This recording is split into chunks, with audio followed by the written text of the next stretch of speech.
Hey there, I'm glad you're still listening.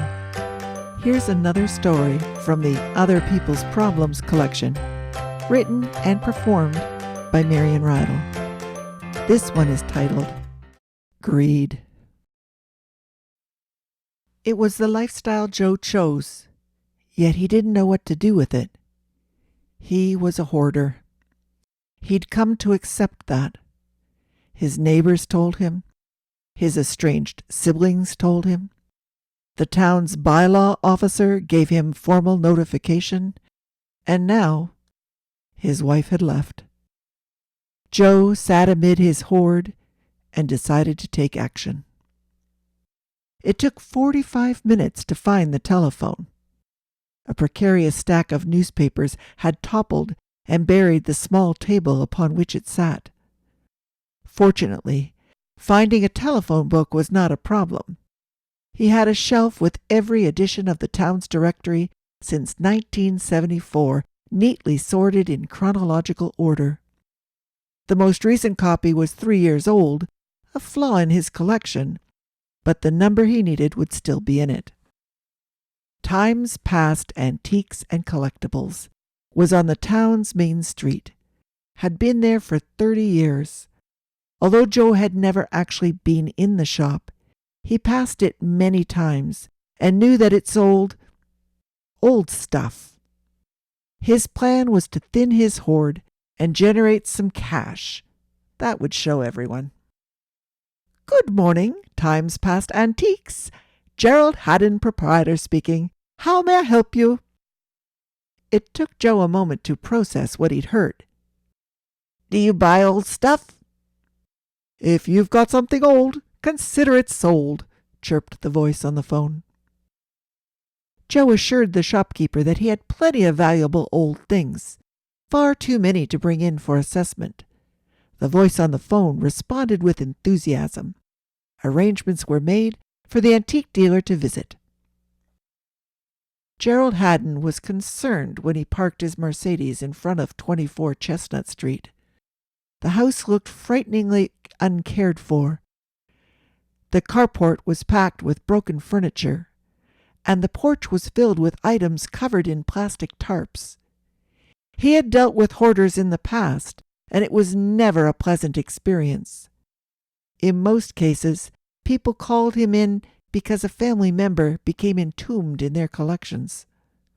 As disturbing as it was to dig through the piles of debris, on each occasion he was able to find a legitimate treasure and was able to acquire it for a fraction of its true value.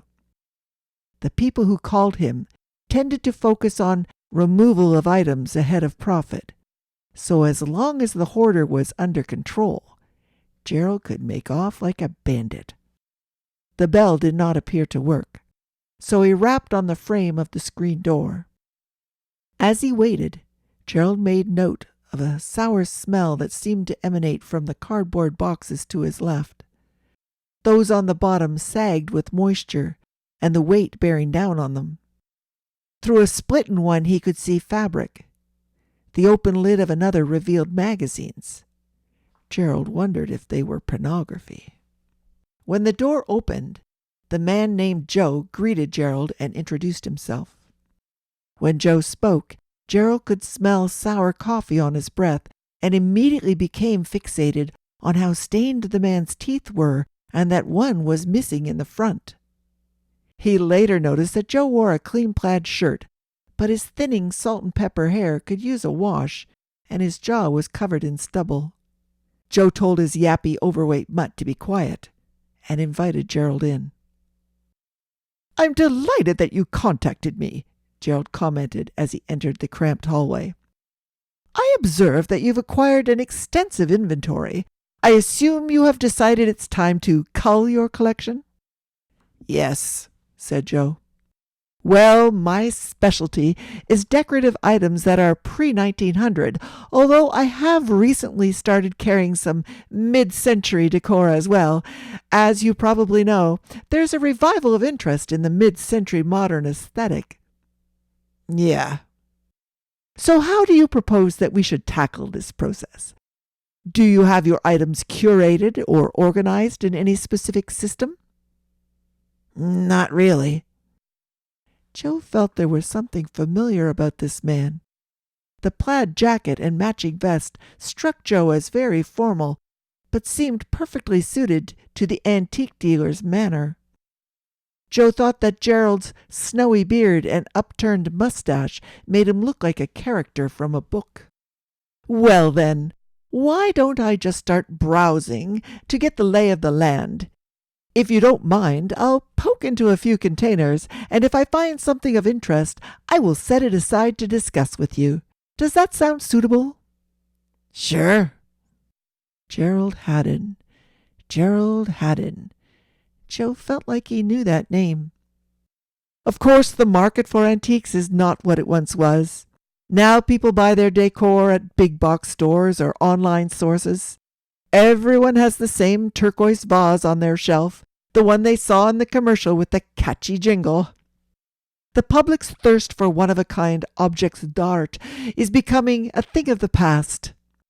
Gerald opened a box to find a set of pristine leather-bound books. It was a matched set. He took out the top volume and ran his fingertips over the embossed cover, then opened to the marble end paper and turned to the hand-colored frontispiece. These are somewhat interesting. It appeared to be a complete set of the writings of Walt Whitman. Where did you come by these old books? Garage sale, I think. If Gerald's memory served, there were only a few hundred sets of this collection printed. He hesitated to take them all out, but it appeared that the set was complete. You know, some people like the look of old books to decorate their homes. Nobody actually reads them, of course. People download their novels now. He estimated that a complete set in this condition could be worth at least $500. They smell a bit musty, but I could take this box off your hands for, say, $30. Make it 50, said Joe. 50, you say? Gerald held the book to his nose, tapped his temple with his index finger, and sighed. Sure, let's get things started with $50. He put the book in the box and passed it to Joe, who set it near the front door. Oh, do you have any other boxes of old books? Joe suddenly remembered. Jerry Haddon. He'd been a high school classmate, a nerdy kid who never talked much.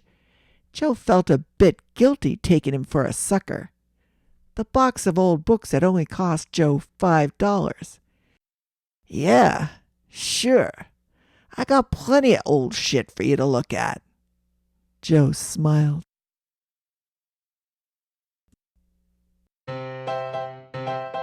Once again, credit goes to 123RF for the images and to Ben Sounds for the music.